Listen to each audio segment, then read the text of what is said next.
15, 20 years. Right. And so with that being said, when you talk about like 15, 20 years of, you know, creating music, what's some of the things you feel like, some of the ways that you've grown maybe away from recording yourself and more as an artist? Like when you look back to when you were 11, 12 and you was first making music with Jeff, and then you look back to where you are now, like what do you feel like has not necessarily just changed as an artist, but how do you feel like you've grown as an artist and the artist that you sort of grown into? How to make a song. Okay. Right? I pride myself on how to completely make a song. And when I say make a song, the verse, the hook, the bridge, you know, there's people here that can rap their ass off, that can sing their ass off. That's creative, right? But not a lot of people here can make a complete song. Right. And if you're confused by that, I mean, that's my point right there. If you don't know what I mean by a complete song, that's the point I'm trying to make. Obviously, when you starting off, you know, you just writing shit, right? Yeah. You just writing whatever, putting hooks together, cool. But when you can make a complete song, front to back, that's where I feel like, you know, you stand out. I agree. You know what I mean? I agree. Like I said, there's plenty of people here I respect as rappers, but I have never heard a complete song from the rapper. Right. Let me not say never. Not a lot of times I hear a complete song from rappers, right? And that's why I stopped rapping. First of all, I think it's a very, and I know you rap, so no disrespect. No disrespect to anybody that rap. I felt like I wasn't challenging myself as a rapper. I felt like once I started, because all the time I would do like melodies in my shit, you know, I'd find a way, shit like that. Yeah. That was like melodic songs. I felt like once I tapped into the R&B and was making the hooks, it took me to a different, first of all, I was more comfortable doing that. And then it just took me to a different level sonically in my own mind. So you know what I mean? And I wasn't that good of a rapper, so that might be, you know, why I stopped doing it. You know what I mean? It's a lot easier to punch in. That's how I record. I stopped writing years ago. Okay.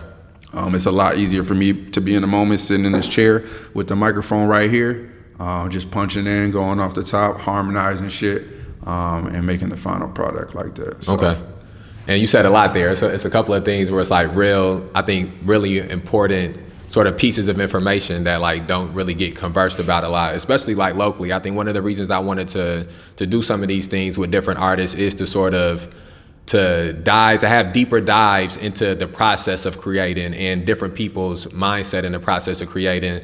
So I'm gonna come back to a few things you said, but I think the thing I want to make sure I go back to immediately is something I sort of talked with Kilo about, which is I'm always impressed by people who don't write music or who writing isn't a part of their process necessarily. Because for me, like that's like my number one thing is like I'm always writing. It's been like that since go ahead. Let me cut you off. Have you ever tried it?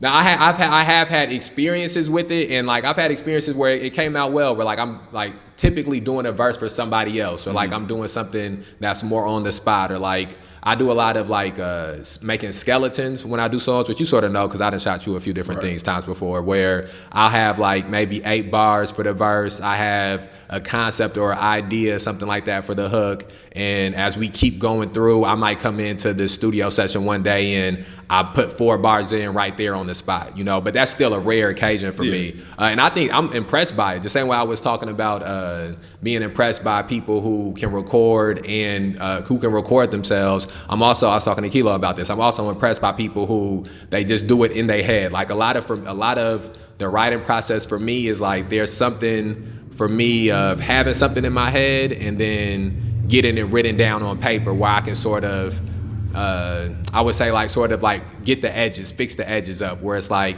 okay, this line in my head sound like this, but I can really get it more sharp once I sort of get it written down. And also too, I get a good sort of rhythm once I get to writing something down. So like I'll write something down in my phone sometimes, and I might write 8 bars in my phone, and before I go to the studio, I transfer it to the notebook, and that's how I finish the verse up. Right. And so I had that problem too.